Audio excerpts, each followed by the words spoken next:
कि वो ममालिक जहाँ पे बर्न इंजरी के पेशेंट की तादाद बहुत कम हो गई, उन्होंने एक ही चीज़ अपनाई कि प्रिवेंटिव मेजर्स, कि लोगों के अंदर ये शऊर उजागर किया जाए कि किस तरह से इस इंजरी से, इस बेहतियाती के असर को ख़त्म कर दिए। आज हम मौजूद हैं प्रोफेसर डॉक्टर तारिक इकबाल साहब के साथ, वाइस चांसलर हैं Shaheed Zulfiqar Ali Bhutto medical university, PIMS hospital, और डायरेक्टर हैं, हेड करते हैं पिम्स का जो बर्न सेंटर है उसको। Sir, thank you very much for your valuable time. बहुत शुक्रिया चेयरमैन साहब, थैंक यू। अस्सलाम वालेकुम नाज़रीन, बात हम कर रहे थे पिम्स के बर्न सेंटर की। मैं यहाँ पर सर से ये पूछना चाहूँगा कि जो इन दिनों में सर्दियों में हर बर्न सेंटर को जो हम देखते हैं अक्रॉस द पाकिस्तान, केसेस की तादाद जो बढ़ जाती है, आपके यहाँ इस्लामाबाद में क्या एक्सपीरियंस है कि यहाँ किस तरह के पेशेंट्स आते हैं, और इन 3-4 महीनों में आप पेशेंट का टर्नओवर कैसा देखते हैं? जी, पेशेंट्स का टर्नओवर बहुत बढ़ जाता है, तकरीबन आप ये कहें कि 3 से 4 गुना बढ़ जाता है, और स्पेशली ये जो सर्दी के महीने होते हैं। और हमारे पास चूँकि हमारा बर्न सेंटर ऐसा सेंटर है कि जिसमें ऑल एजेस, हम सब बच्चे भी बड़े भी हर तरह के करते हैं। तो पीडियाट्रिक बर्न जो बच्चे हैं below the age of 10 year, 70% patient हमारे पास वो है, और वो सारे देखें डोमेस्टिक एक्सीडेंट हैं। वो सारे ऐसे एक्सीडेंट्स हैं जो किचन एक्सीडेंट हैं या बाथरूम एक्सीडेंट हैं, हॉट वाटर गर्म पानी हो गया, या किचन के एक्सीडेंट है, कोई उन पे गर्म चीज़ उनके ऊपर गिर गई बच्चों में, या बच्चा कोई गर्म चीज़ का बर्तन है उसमें गिर गया। इमर्जन बर्न वो तो और सीवियर होते हैं और सिलसिला, और ये वो सारी चीज़ें हैं जो एहतियाती पहलू इख्तियार करने से बचाई जा सकती है, सारे प्रिवेंटेबल है। लेकिन आप ये देखें कि हमारे पास एक ओपीडी में तकरीबन 150 से 200 बच्चा आता है सर्दियों में एक ओपीडी में। तो सर इसमें क्या समझते हैं, क्या वजह है इन बर्न इंजरीज की बहुत ज़्यादा? मैं वही कहता हूँ कि हम इसलिए माओं की और घर वालों की तरबियत की ज़रूरत है कि वो नेग्लिजेंस ही है ना बेसिकली। एक आप देखें ना, एक बच्चा गोद में है, गर्म चाय का कप हाथ में है, वो बच्चा वही हाथ मारता है, वो चाय का कप उस पर, और उस बच्चे पे वो 20-30% बर्न कर देता है। वो 30% बर्न उस बच्चे के लिए एक चाय के कप से वो क्रिटिकल बर्न है, जो कि उसकी जान भी ले सकता है अगर वो प्रॉपरली ट्रीट ना किया जाए।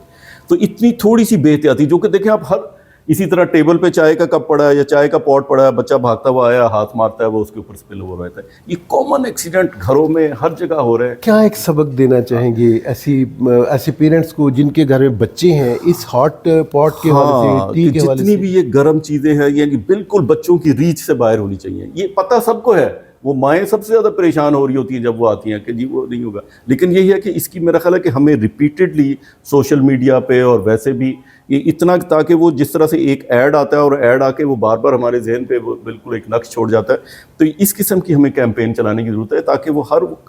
बंदा वो देखे उसे और वो करे, और फिर ताकि इससे ये बचाव मुमकिन हो। नाज़रीन, यहाँ आप देखिए कि एक लीडिंग जो हमारे मुल्क का बर्न सेंटर है उसके जो हेड है, उसके जो डायरेक्टर हैं, वो ये बता रहे हैं कि 150 से 200 पेशेंट्स ऐसे नए जले हुए जो एक्यूट बर्न के साथ आते हैं, और उसमें क्या आपने बताया कि ज़्यादा जो केसेस हैं वो छोटे बच्चों के हैं,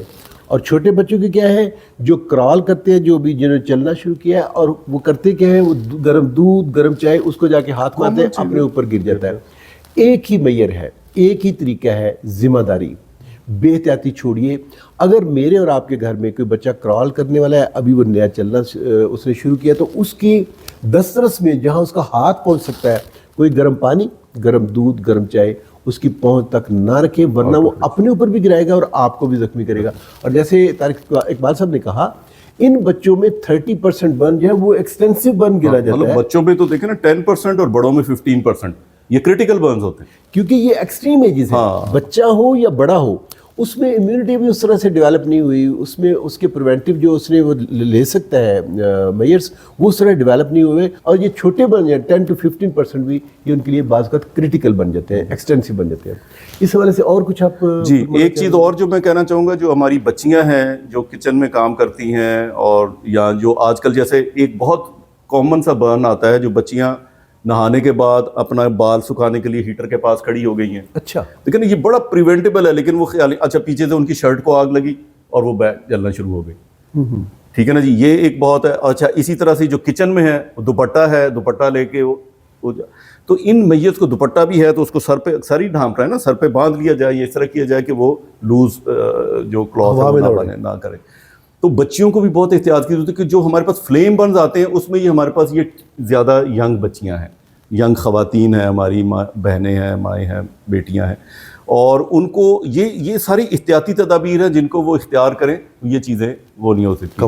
और तीसरी चीज़ ये जो गैस की लोड शेडिंग है आजकल सर्दियों में जो ज़्यादा शुरू हो जाती है, तो वो मेरी सबसे दरख्वास्त है कि वो जितनी भी आपकी गैस की अप्लाइंसेस हैं एक बंदे की जिम्मेदारी लगा दें कि वो रात को सबको बंद करके सोए, क्योंकि रात को किसी टाइम वो प्रेशर कम होना है, उन चीज़ों ने बंद हो जाना है। हमारे पास पूरी फैमिलीज आती हैं, पूरी एज ए क्लस्टर प्रेजेंटेशन होती है, 8-10 लोग पूरी फैमिली के, क्योंकि वो गैस भरती रहती है। सुबह उठ के किसी ने एक लाइट ऑन की या कोई वो स्पार्क करती है इग्नाइट और पूरा घर उड़ जाता है, खिड़कियां तक उड़ जाती हैं बॉम्ब की तरह पड़, और ये बेशुमार और बड़ी अच्छी लोकेलिटी से ये चीज़ें आती हैं। ये वो सारी चीज़ें हैं जो एहतियाती तदाबीर, ये सारे वो एक्सीडेंट हैं जो के जिनसे बचाव मुमकिन है अगर हम एहतियाती तदाबीर इस्तेमाल करें। तो हम बार बार इसी चीज़ को स्ट्रेस करते हैं कि जब तो बर्न हो जाएगा ठीक है, हमने एज ए डॉक्टर उसका इलाज करना है, और बहुत लंबे और बहुत महंगे इलाज हैं और बहुत वो मुश्किल वाले इलाज भी हैं और पेशेंट बड़ी तकलीफ से गुजरता है। उन सारी चीज़ों से बचाव का यही तरीका है। दुनिया ने कैसे कंट्रोल किया? दुनिया ने इसी तरह से कंट्रोल किया कि उन्होंने ये जितनी भी बचाव की और जितनी भी एहतियाती तदाबीर है इनको बहुत सही तरह से अपनाया, और अगर हम भी वो अपना लें तो मेरा ख्याल है बहुत हद तक में कमी ला सकते हैं। तो यहाँ जो अगर मैं इसे कंक्लूड करूँ कि बर्न का इलाज अगर हो भी जाए तो निशान बहरहाल नहीं जाएगा, और मैंने किसी जगह सुना कि ये निशान जिस्म पर भी नहीं, ये रूह पर भी रह जाता है। तो ये निशान जो है ये ना मिटने वाला निशान है। बचाव कैसे किया जा सकता है? अगर मैं सर की आखिरी बातों को वाइंड अप करना चाहूँ, कंक्लूड करना चाहूँ, आप कपड़े सुखाने लगे, आप बाल सुखाने लगे तो हीटर के इतना करीब तो ना खड़े हो कि आपके कपड़े जल जाए, नंबर 1। दूसरा, आपने फरमाया कि दुपट्टा जब लेके जाए तो मैं अक्सर कहता हूँ कि उसे पीछे नाट बांध लें, सर के ऊपर बांध लें, और आप उतार के रख भी सकती हैं, आप एप्रन भी पहन सकती हैं। सर बाकी सारा फैशन हो सकता है, तो एक एप्रन लेके उसे पीछे नाट बांध लें ताकि लूज ढीले ढाले कपड़े जैसे सर कह रहे हैं वो नहीं होने चाहिए, नंबर 2। नंबर 3, जिन घरों में गैस है तो सर ने आज बहुत ज़बरदस्त किया कि किसी की ड्यूटी लगा दें कि इस बंदे का काम है कि इसने उसे क्लोज करके बंद करके, और वहाँ से सिर्फ नहीं, पीछे जो वैल्व है, मेन वैल्व है, उसे बंद करके सोए। जैसे सर कह रहे हैं, अभी हमने गुजरात वाला देखा सर, वो माँ जिसके 5 बच्चे पल भर में वो जो है वो बेचारे फौत हो गए, और इससे कोई 2-3 दिन पहले श्रीनगर में 5 बच्चे, 5 फैमिली के 5 मेंबर्स, उनकी डेथ हुई। एक पेशावर में कोई MBBS का 4th ईयर का डॉक्टर है, बेशुमार लोग हैं। एक चीज़ मैं आपको यहाँ पे जरा इंटरप्ट करते हुए, वो इसी गैस के हवाले से रहेगी। ये जो सिलेंडर्स हैं, अब चूंकि नेचुरल गैस की सप्लाई इतनी नहीं, तो सिलेंडर्स का इस्तेमाल और बहुत सी लोकेलिटीज़ में है। इसमें भी मेरी गुजारिश ये है कि एक तो सिलेंडर जो है उसको घर के अंदर ना रखें, बिल्कुल उसको हमेशा, क्योंकि उनकी क्वालिटी पे भी वो, हम सरकार से भी बात कर रहे हैं, बाकी भी, कि उनकी क्वालिटी अच्छी होनी चाहिए, और वो हर सिलेंडर के ऊपर उसकी लाइफ लिखी होती है कि ये कितना होनी चाहिए। पुराने सिलेंडर ना यूज़ करें, बहुत अच्छी कंपनी के सिलेंडर्स यूज़ करें, और उनको कभी भी घर के अंदर ना रखें, और उनकी जो पाइपिंग और जो जितना भी उसके कनेक्शन है उनको बहुत सिक्योर रखें, क्योंकि इस किस्म के हादसा भी बहुत आते हैं। तो ये बहुत बड़ा आप कह लें कि प्रिवेंटिव मेजर्स है कि अगर आपकी गैस के साथ, सरकारी गैस के साथ अगर आप अपना सिलेंडर इस्तेमाल करें तो कोशिश करें कि उसे अपने घर के अंदर नहीं, उसकी सप्लाई बाहर से ले, ताकि अगर किसी को लूज़ होता है, कोई एक्सीडेंट भी होता है तो वो आपकी प्रीमिसेस से बाहर हो, आप खुदा न खासा, मैं, आप या हमारे बच्चे जो हैं वो इस आफत से, इस इंजरी से महफूज रहे। Sir thank you very much, thank you very much. जनाब हमारा काम जो है as burn surgeon, as plastic surgeon, as reconstructive surgeon, एक काम तो हमारा है वार्ड के अंदर, लेकिन जैसे सर ने कहा कि वो ममालिक जहाँ पे बर्न इंजरी के पेशेंट की तादाद बहुत कम हो गई, उन्होंने एक ही चीज़ अपनाई कि प्रिवेंटिव मेजर्स, कि लोगों के अंदर ये शऊर उजागर किया जाए कि किस तरह से इस इंजरी से, जो कि आप कह लीजिए कि 2/3 70 से 75% सिर्फ और सिर्फ हमारी बेएहतियाती से, तो इस बेएहतियाती के असर को खत्म कर दीजिए। Thank you very much sir, thank you very much.